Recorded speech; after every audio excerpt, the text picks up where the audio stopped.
Bahasa Indonesia merupakan lingua franca yang berarti penghubung yang menghubungkan perbedaan bahasa yang ada di Indonesia. Selain itu, bahasa Indonesia memiliki ragam fungsi dan kedudukan. Halo, Assalamualaikum. Perkenalkan, saya Selvia Yetni, berasal dari UPBB Jakarta, program studi Bahasa Inggris bidang minat penerjemahan. Berikut, saya akan menjelaskan tentang ragam dan fungsi bahasa Indonesia. Ragam bahasa dibedakan berdasarkan golongan penutur serta berdasarkan jenis pemakaian bahasanya. Jika ragam daerah disebut dengan dialek atau logat, sementara bahasa yang tersebar luas disebut dengan logat. Sikap penutur bahasa dengan beragam corak bahasa Indonesia disebut dengan langgam atau gaya.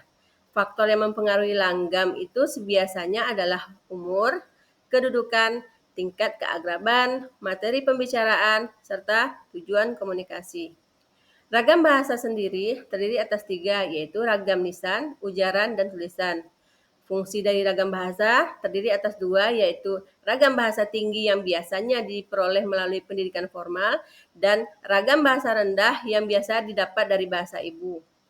Fungsi dari bahasa baku adalah sebagai pemersatu, pemberi kekhasan, pembawa kewibawaan, dan menjadi kerangka acuan.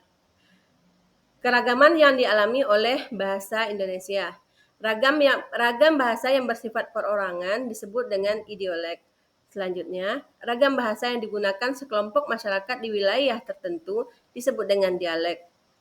Dan kemudian, ragam bahasa yang digunakan oleh sekelompok masyarakat dari golongan sosial tertentu disebut dengan sosiolek. Ragam bahasa untuk kegiatan bidang tertentu seperti jurnalistik, ragam bahasa dalam situasi resmi, ragam bahasa dalam situasi tidak resmi, serta ragam bahasa lisan.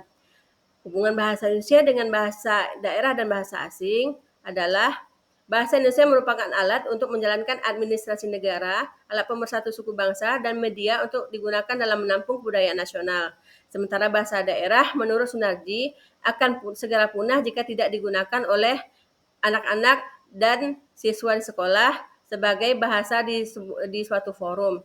Sementara bahasa asing digunakan sebagai sarana penghubung supaya tersampaikannya perkembangan ilmu pengetahuan dan teknologi.